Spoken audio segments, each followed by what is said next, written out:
오늘 시간에는 사무엘상 강의 14번째의 시간입니다. 법궤, 과연 재앙의 도구인가 축복의 도구인가 라는 제목으로 함께 말씀의 은혜를 나누기를 원합니다. 우리가 그동안에 법궤 이야기 하기 전에 엘리 제사장 얘기를 했습니다. 그래서 이 엘리 제사장 얘기를 우리가 그동안에 4장 이렇게 했고요. 5장부터는 8장까지는 법궤 이야기입니다. 9장부터 이제 사울왕 이야기가 나오고 쭉 이제 좀 있다가 더 나가면 이제 사울이 죽고 이제 다윗이 왕 되는 장면은 넘어가게 됩니다. 사무엘 여기 서는 다윗 왕을 하나님이 세우시는 그러한 이야기. 하나님이 가장 기뻐하는 기름 부음 받은 자.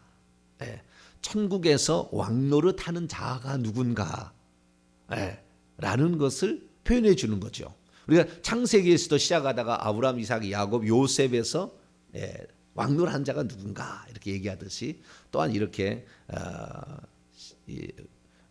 이 사사 이후에 사사 시대를 지나서 왕정 시대에 들어갔을 때 그 왕의 이야기를 나누고 있습니다.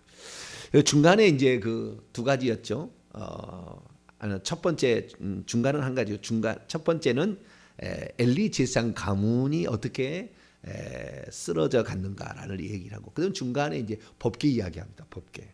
이 법궤를 사무엘하 6장에 넘어가게 되면 딱 사무엘상 6장에 사무엘하 6장을 넘어가게 되면 다윗이 기럇 여아림에 있는 아비나답에 있는 그 법궤를 다윗이 정복한 이제 그 왕이 됐어요. 그래서 시온 산성으로 이제 그것을 모셔가는 그런 장면이 나옵니다. 그래서 그때까지 한 이제 시간이 이렇게 있는데요. 이 법궤 이야기를 우리가 생각할 때 이 법궤가 무슨 의미일까를 한번 생각을 해봐야 되는 거죠.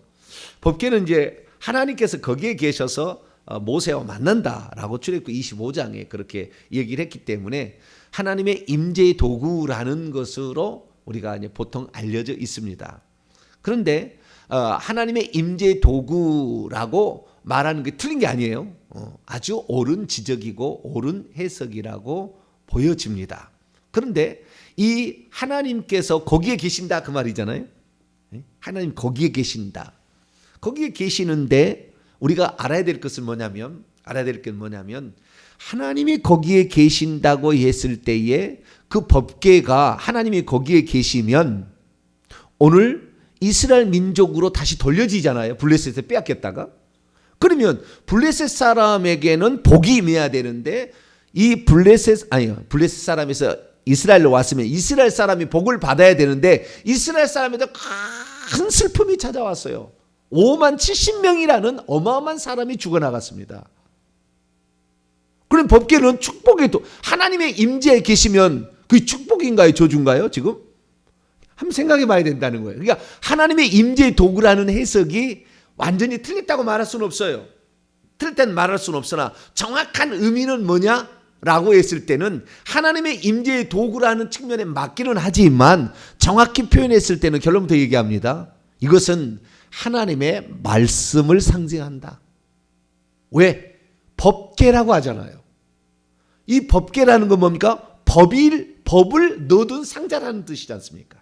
그러니까 그 위에 법궤의 뚜껑은 하나님의 임재의 상징입니다. 하나님이 이 그 법궤의 뚜껑 속죄소 위에서 두 그룹 사이에서 만난다. 이렇게 했기 때문에 하나님이 거기에 계신다라는 그런 의미인데 사실은 그 두 그룹이 이렇게 뚜껑을 이렇게 딱 이렇게 뚜껑 위에서 뚜껑하고 두 그룹하고 이렇게 연하여 만들어진 겁니다. 금으로 쳐가지고 이렇게 그 그룹의 날개가 이렇게 딱 덮고 있는 형상이에요. 그래서 그 뚜껑으로 얘기한다고 한다면 말한다는 측면에 있어서는 그 보이지 않는 영의 세계가 차원이 이 땅에 들어와 있어서 항상 말씀하시는 장소로서 이 법궤를 얘기할 수 있습니다. 그런데 실제는 법궤 뚜껑 얘기죠. 뚜껑 얘기예요. 그러면 뚜껑 안에가 뭐냐 이거죠. 뚜껑 안에. 이 뚜껑 안에는 법궤가 들어있는 거지 않습니까? 이 출애굽에서 시내산에 불러서 하나님께서 계명을 주신 그 10계명의 왼쪽과 오른쪽 1계부터 4계명이라는 하나님 계명과 5계부터 10계명이라는 6개 계명이 2개 돌판으로 되어 있는 그 두 돌판이 들어있는 상자죠. 그러니까 법궤라는 그런 의미를 우리가 계속해서 하나님의 궤, 여호와의 궤인데 이것이 곧 법궤라는 의미죠. 그렇기 때문에 이 하나님의 법궤라는 의미라고 한다면 그 법궤는 곧 하나님의 말씀을 가리키는 거죠. 정확히 말하면 하나님의 말씀이라고 하는 것이 더 낫습니다. 그러면 이 간단하게 풀어집니다. 자, 이 법궤가 이스라엘 민족에 있기는 있었어요. 그런데 그 하나님의 말씀을 존중히 여기지 아니하고 하나님 말씀을 순종하지 아니했던 이스라엘의 엘리 제사장의 두 아들들은 하나님을 멸시했다고 했는데 그 뭐냐면은 하나님의 말씀을 멸시한 거예요. 1계명, 2계명, 3계명 이런 걸 다 어긴 겁니다. 어긴 거예요. 그러니까 이것은 씻을 수 없는 죄악이었던 거죠. 그러니까 거기에 하나님이 계신다라는 말이 맞으나 하나님이 언제 계시는가 라고 표현한다고 한다면 하나님의 말씀에 순종할 때 계시는 거예요. 하나님이 순종하지 않는 법궤는 괴짝에 불과하는 거예요.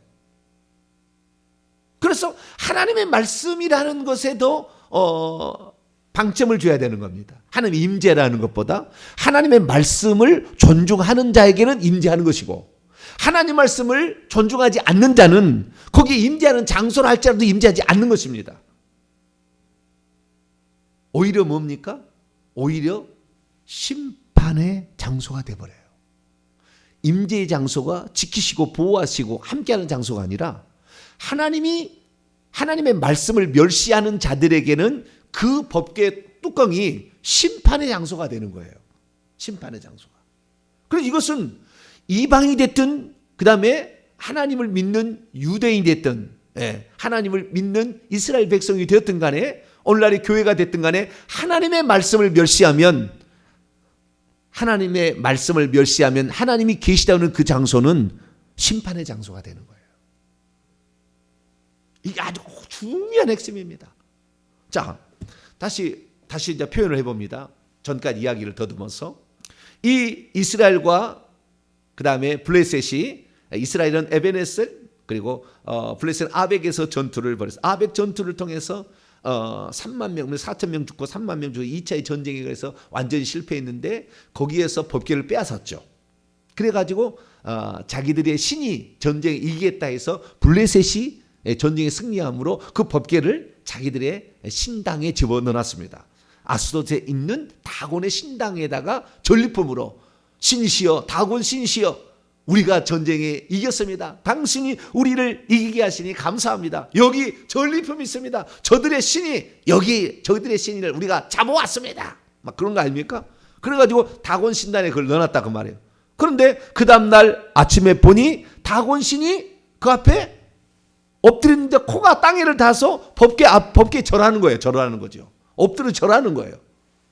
이상하다. 우연히 그런가 보다 해서 그것을 세워놨는데 그 다음날 보니까 똑같이 엎어지긴 엎어졌는데 똑같이 엎어졌는데 이번에는 목이 떨어져 나가고 손이 떨어져 나가서 문지방에 있는 겁니다. 몸뚱아리는 경배하고 있고 법궤를 경배하고 있고 그래서 이게 이스라엘 신이 치는 모양이구나 생각했는데 아니나 다를까 그 다곤 신이 그렇게 무너지는 그 순간 이 블레셋 땅에는 전염병이 돌기 시작한 거죠. 독한 종기, 그 몸에 여기에 이제 금독종이라고 하는데 독한 종기의 모양의 형상을 만들라 했는데 이것은 탑같이 생긴 모양이에요. 그 어떤 종기의 모양대 탑처럼. 그 다음에 쥐 모양으로 돼 있다 이렇게 해가지고 그 모양들을 이제 지칭하는 것 같은데 그런 그 피부병과 같은 썩어 나가는 이 종기, 일종의 그 전염병으로 말미암아 그런 병이 생긴 것 같은데 이런 전염병이 치니까 아이고 이건 우리가 잘못 가져왔다. 이게 잘못 가져왔다. 그래서 결국에 이 이스라엘 백성은 이겼으나 하나님은 이길 수 없다는 것이 블레셋 나라의 결정의 일자는 우리가 하나님은 이길 수 없다. 그래서 있는데 7달을 거기에 있었던 거예요.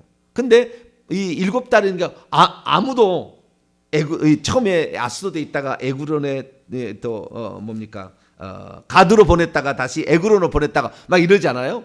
그러다가 이 에그론에 7달을 이렇게 있었던 겁니다. 있었던 것이 오늘 6장 1절의 그 말씀입니다. 그런데 이 이스라엘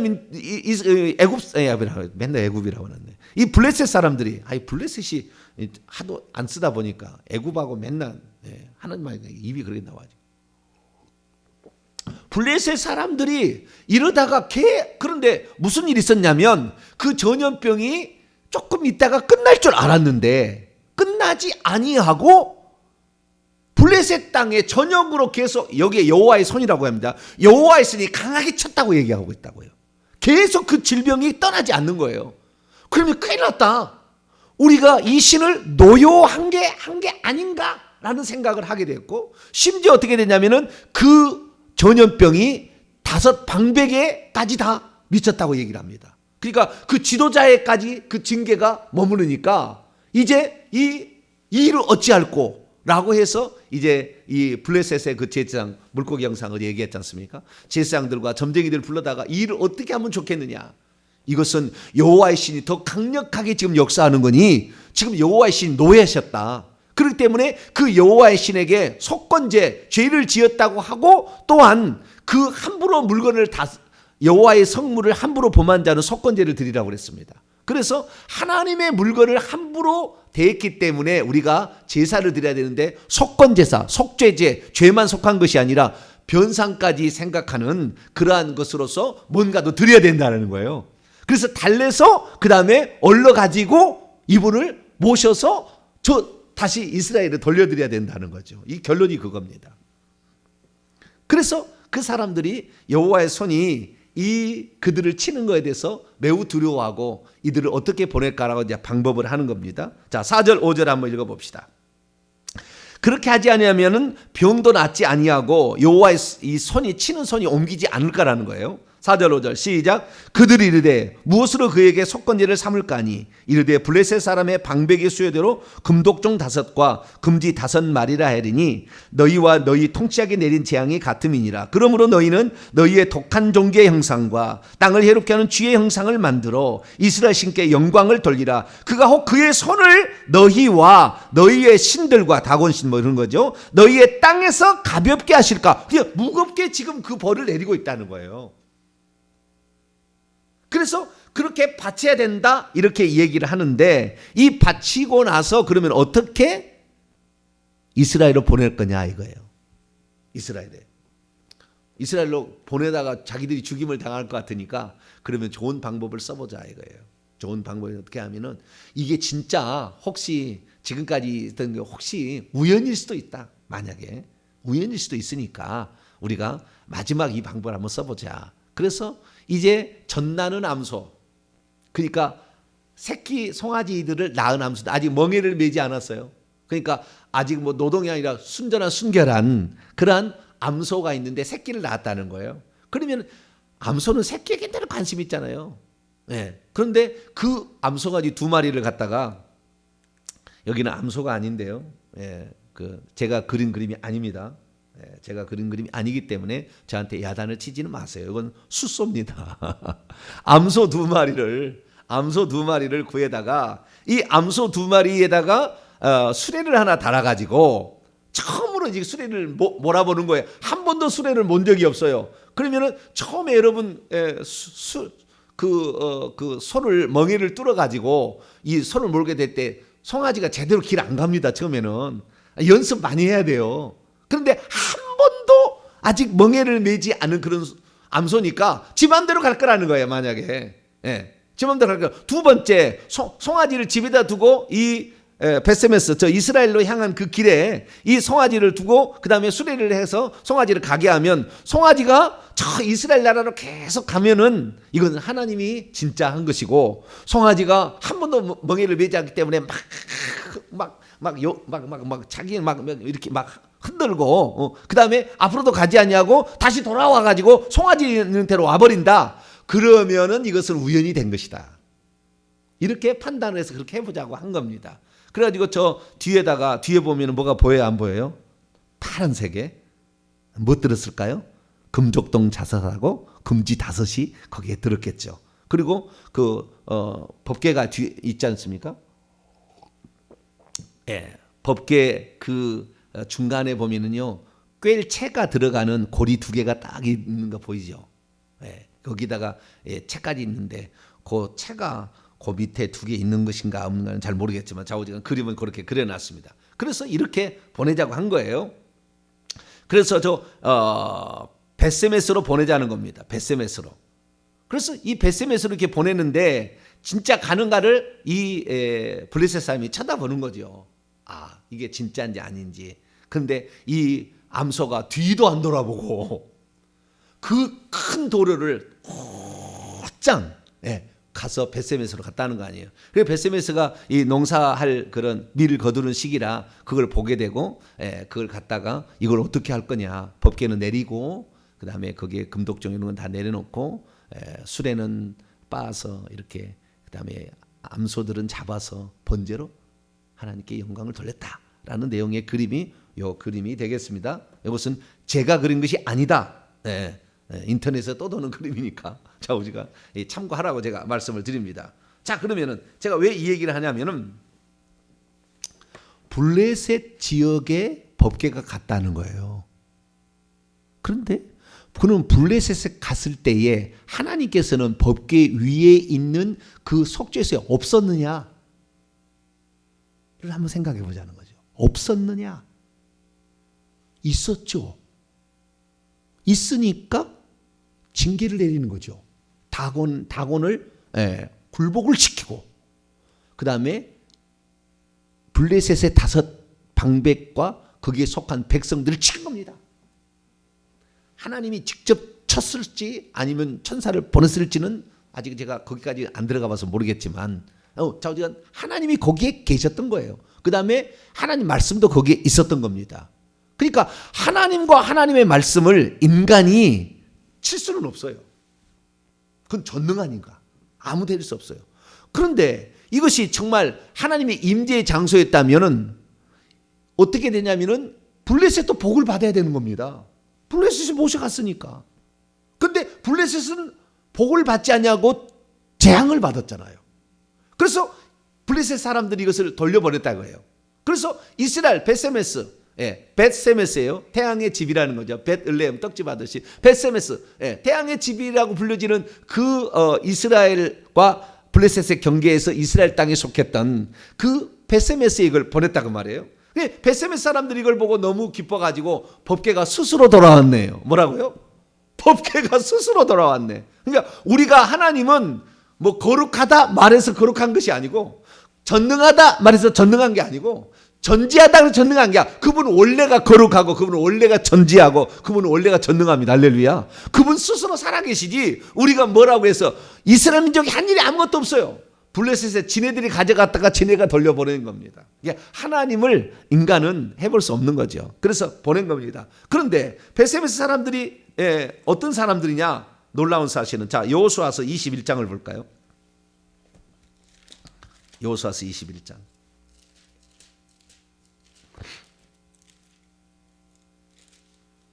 여호수아서 21장 10절 보게 되면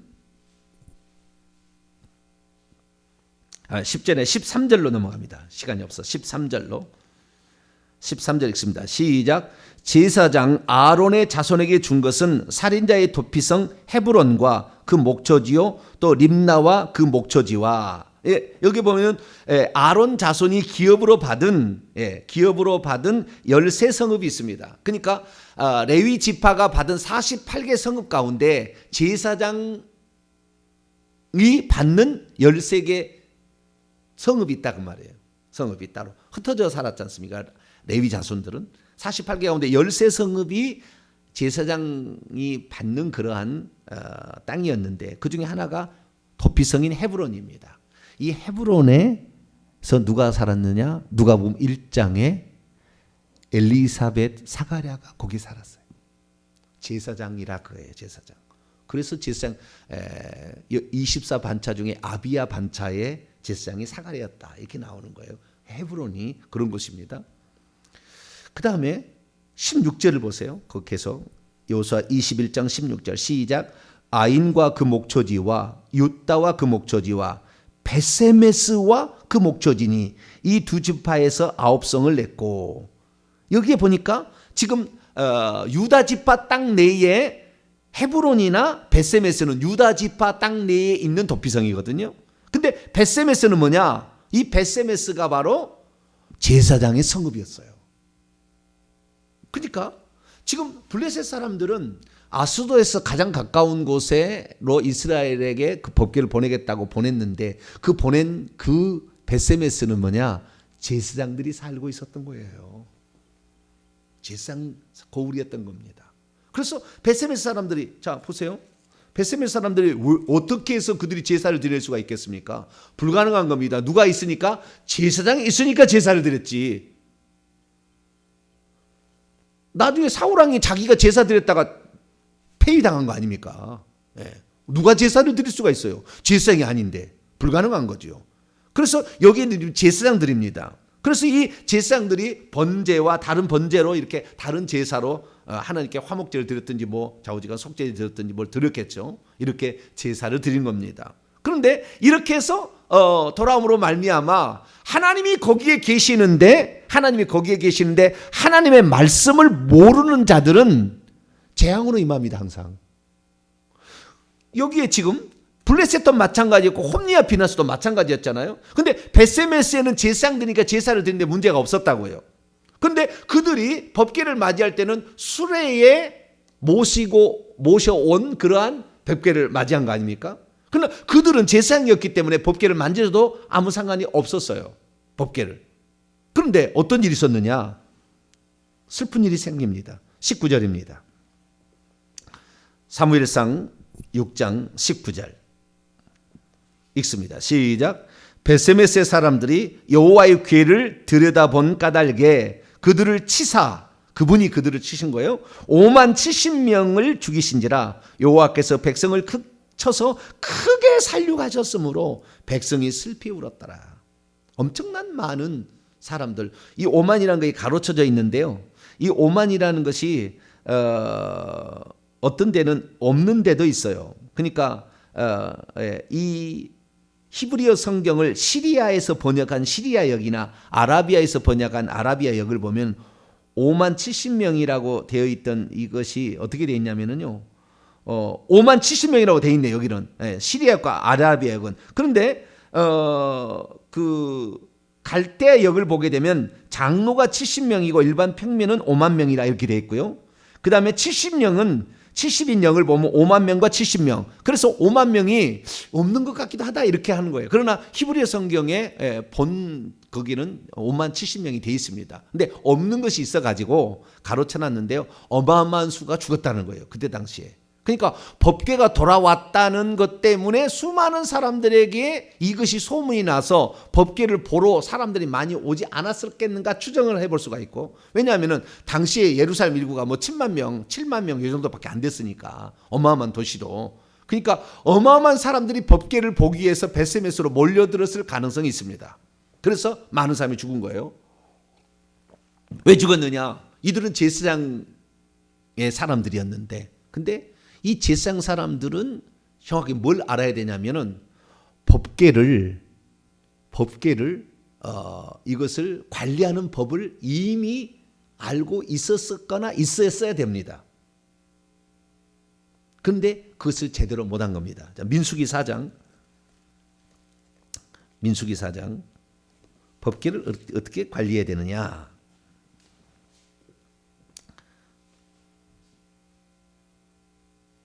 민수기 4장 15절을 먼저 읽습니다. 15절 시작. 진영을 떠날 때에 아론과 그의 아들들이 성소와 성소의 모든 기구 덮는 일을 마치거든 고핫 자손들이 와서 맬 것이니라. 그러나 성물은 만지지 말라. 그들이 죽으리라. 회막 물건 중에서 이것들은 고핫 자손이 맬 것이며. 이건 나중에 이제 나옵니다. 다윗 이제 이야기 때 나올 거예요. 예, 이 성물은 아론과 그의 아들들이 천으로 덮습니다. 지금 아까 그 나와 있는 것은 천으로 안 덮여 있잖아요. 저것은 거짓말일 가능성이 있어요. 천으로 덮였을 겁니다. 천으로 덮었을 거예요. 네, 이것이 덮이지 않았을 확률이 없습니다. 그래서 천으로 덮였을 것이고, 그림은 저렇게 나와 있지만, 제가 안 그랬다고 했죠. 네, 그림은 저렇게 나와 있지만 천으로 덮여 있습니다. 덮여 있는 것들을 꿰채로 양쪽에 이렇게 네모나게 있으면은 앞에 뒤에가 꿰채가 하나 간대가 지나갑니다. 그래서 그 꿰채에다가 이동하라는데 그 그림을 내가 준비를 했는데 안 넣네요. 그 꿰채에다가 이렇게 꿰가지고 제사장들이 이것을 어깨에다가 메고 이동하게 돼 있다고요. 그러니까 고핫 자손들은 하나님이 계시는 그룹을 볼 수 없어요. 고핫 자손은 누구만 보는 겁니까? 제사장만 볼 수 있어요. 그러니까 제사장들은 봐도 상관은 없겠죠. 그러나 그것을 만져서는 안 되고, 그 다음에 다시 민수기 4장 20절 보세요. 민수기 4장 20절 시작. 그들은 잠시라도 들어가서 성소를 보지 말라, 그들이 죽으리라. 여기에 성소를 히브리어 원문이면 성물이라고 되어 있습니다. 그래서 그 법궤를 들여다봐서는 안 되는 겁니다. 뚜껑을 열고. 근데 어떤 일이 있냐? 뚜껑을 열고 들여다봐 버렸어요. 왜 베세메스에 몰려온 사람들이, 제사장들은 이제 나중에 이것을 법궤를 기란 여아림에서 다윗 산성으로 이렇게 모셔가게 될 때에, 그때도 중간에 한번 모셔오다가 기란 여아림 아비나답의 집에 있다가 우사가 그것을 수레에 다시 몰고 가다가, 수레 가면 안 되는데 몰고 가다가 움직이니까 손대서 죽거든요. 만지지 말라 했는데 만져서 죽습니다. 이게 만졌다면 죽었을 거예요. 봤다면 죽을 수 있습니다. 그렇기 때문에 천으로 덮여 있을 가능성이 매우 높고요. 그 다음에 기란 여아림이 그래가지고 중간에 큰일 났다 그래가지고 오벳 에돔으로 집에 가드 사람 오벳 에돔의 집으로 잠시 피신했다가 오벳 에돔의 집을 하나님 복 주셨다고 나옵니다. 이 장면을 봐야 돼요. 자, 여기까지 보면 이제 정리가 됩니다. 사무엘하 6장을 볼까요? 이 법궤의 의미를 지금 살펴가는 겁니다. 법궤의 의미. 법궤가 무엇이냐? 나중에 이제 전체 이야기는 이제 사무엘하 가서 공부를 하고요. 여기서 중요한 것만 보겠습니다. 사무엘하 6장 11절을 봅니다. 11절. 10절에서 11절을 보겠습니다. 시작. 다윗이 여호와의 궤를 옮겨 다윗성 자기에게로 메어 가기를 즐겨하지 아니하고 가드 사람 오벳 에돔의 집으로 메어 간지라. 여호와의 궤가 가드 사람 오벳 에돔의 집에 석 달을 있었는데 여호와께서 오벳 에돔과 그의 온 집에 복을 주시니라. 여기도 마찬가지 제사장이 사는 지역입니다. 그 지역에서 이렇게 그 집에 있었는데 그 집에 복을 주셨다고 얘기하잖아요. 그러니까 오벳 에돔과 그 다음에 베세메스와 블레셋과 그 다음에 엘리 제사장 있는 건 실로였잖아요. 실로는 완전 파괴돼 버렸습니다. 그래서 법궤를 모실 장소가 없었어요. 그래서 계속해서 이 제사장이 살고 있는 그 지역에 있다가 다윗 산성으로 기란 여아름 있다가 되는 겁니다. 약 75년 정도 이렇게 그냥 일반 집에 그렇게 모셔 있었던 거예요. 그러면 여기서 알 수 있는 건 뭐냐면 결국에 이 하나님의 임재의 장소라고 얘기했을 때 하나님 임재라는 것은 보통 거기에 뭡니까? 하나님이 지키시고 함께 하신다는 그런 의미라고 생각이 되지만 정확히는 하나님의 말씀인 거예요. 그러니까 하나님 말씀을 믿고 신뢰하는 자에게는 하나님이 복을 주시는 존재가 되는 것이지만 하나님의 말씀을 무시하고 하나님의 말씀을 믿지 않는 블레셋, 하나님의 말씀을 무시했던 것은 홈리와 비나스, 하나님 말씀을 믿지 않던 것은 블레셋, 그 다음에 하나님의 말씀대로 해야 될 것을 하지 않았던 사람들은 베세메스.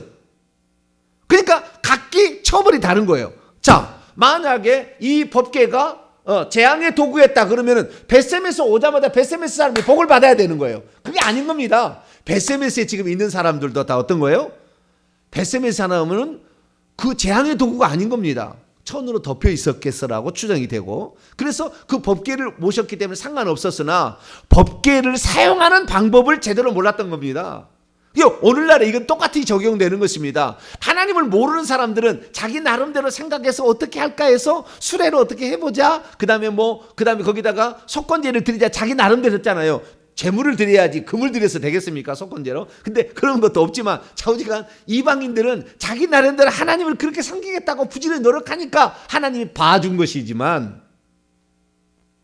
하나님을 알아야 될 사람이, 다시 말해서 교회 출석해서 하나님의 말씀을 들어서 하나님을 알아야 될 사람이 하나님의 말씀을 모르면 하나님의 말씀에 규정된 대로 죽임 당하는 겁니다.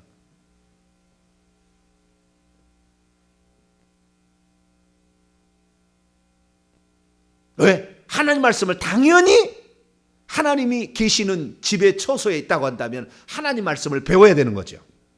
하나님 말씀을 배우지 않냐고 자기의 마음대로 법궤를 만진달지 들어본달지 즉사하는 겁니다. 죽이는 거예요, 하나님이. 그러니까 예수 그리스도께서 이 세상에 오신 것은 하나님이 세상을 사랑하사 우리에게 독생자를 주고 그를 믿는 자마다 멸망치 않지만 그를 믿지 않는 자는 이미 심판을 받은 거라, 이렇게 얘기하므로 주의 말씀이 육신 되신 예수 그리스도, 그분을 사랑하고 존경하고 그분을 받아들이는 자는, 믿고 신뢰하는 자는 복이 임하지만 그분을 믿지 않는 유대인들은 결국에 처참하게 유린당하는 그런 상태로 가는 것이죠. 그래서 오늘날 우리가 교회에 나왔다 그러면 반드시 하나님 말씀을 공부해야 되는 거예요. 베세메세 사람들은 제사장이었기 때문에 당연히 이 방법을 다 알고 있었을 것이고 알고 있었어야 했어요. 어찌 됐지는 모르겠지만. 그러나 그 방법을 몰랐기 때문에 결국에 하나님께서 그들에게 복을 주시는, 오베데돔처럼 복을 주시는 도구였음에도 불구하고 그 복이 자기를 치는 재앙의 도구로 바뀌어버렸다고 말해요. 이스라엘 땅에 왔다 할지라도. 오늘도 마찬가지입니다. 우리가 예수 그리스도를 믿어서 이제 하나님이 임재에 계신다는 그곳에 우리가 나가고 출석하게 되었지만 하나님의 말씀에 대해서 정확히 모르고 너 예수 그리스도를 믿어도 회개치 않으면 너에게 계속 재앙이 남아있다. 빨리 회개해서 가문의 죄를 없애라. 너의 교만함을 없애라. 하나님 얘기해도 안 들으면 쳐버리는 겁니다. 하나님의 백성들은 하나님 말씀을 부지런히 공부해야 돼요. 이 말씀을 항상 길에 행할 때든지 집에 앉았을 때든지 누웠을 때든지 이 말씀을 항상 강론하라. 왜? 이 베세메스의 사람들이 알아서 죽었든 몰라서 죽었든 간에 하나님이 죽인 것은 마찬가지입니다. 당연히 하나님의 백성들은 하나님 말씀을 공부해야 되는 거죠. 아, 이렇게 하나님께서 천국에 들어가는 사람이 이렇게 등급이 있고 계급이 다 다르다. 어떻게 이걸 준비할 거냐? 누구든지 다 천국의 새 예루살렘 성에 들어간 것이 아니라 대부분 다 성 밖으로 내어친다. 정확히 알아야죠. 성경을 알아야 되는 겁니다. 내가 믿고 싶은 대로 나 예수 믿었으니 나는 천국, 믿고 싶은 대로 믿는 게 아니고 두리뭉실 믿는 게 아니고 정확한 규례를 알아야 되는 거죠. 이 법궤를 다루는 법도를 알아야 돼요. 이 하나님의 말씀을 다루는 하나님 말씀을 어떻게 해야 된다는 것을 정확히 배워서 알았어야 되는데 그것을 하지 않음으로 말미암아 결국에 이스라엘 민족이었음에도 불구하고 그 한 도시 전체가 도시보다 큰 사람들이 하루아침에 죽어나갔다고 말이에요. 다 죽어나갔다 그 말이에요. 다 죽어나갔다. 네. 그래서 참 저에게 주는 교훈은 대단한 거예요.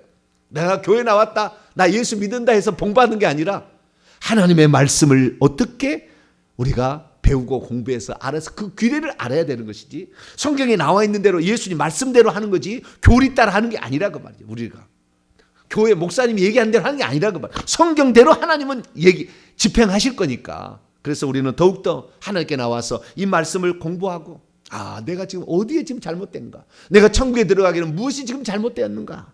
날마다 우리 점검하면서 가장 중요한 것은 회개하고 하나님의 말씀을 잘 공부해서 그 말씀에 따라서 내가 준비할 걸 잘 준비해 나가는 저와 여러분이 되시기를 간절히 바랍니다. 거룩하신 하나님, 법궤는 곧 하나님의 임재의 장소였지만 하나님의 말씀에 대응하는 사람의 모습과 그리고 그들의 태도에 따라서 하나님의 임재는 어떨 때는 복을 주기도 하지만 어떤 것은 재앙을 주기도 했습니다. 하나님 아버지여, 내가 교회 나왔다고 그랬어. 나는 복을 받았다 이게 아니라 하나님 말씀을 정확히 공부해서 그 말씀에 따라서 행하지 않는 모든 것은 결국에 쓰레기가 된다는 것을 알고, 하나님, 우리의 영혼이 저 쓰레기를 태우는 바깥 게헨나, 그 흰놈의 아들의 골짜기, 그 지옥의 쓰레기장에 들어가지 않도록 하나님, 우리가 기왕 하나님을 믿었으면 하나님의 법도를 정확히 알고 하나님께서 우리에게 말씀하신 바를 정확히 알아서 우리의 영혼이 쓰레기장에 들어갈 것이 아니라 영원한 하늘의 처소에 들어갈 수 있도록 나를 오늘 또 하나님 말씀에 복종시키고 하나님을 사랑하고 하나님을 의지하고 하나님 말씀대로 행하는 저희들 되게 해 주옵소서. 우리 주 예수 그리스도의 이름으로 기도하옵나이다.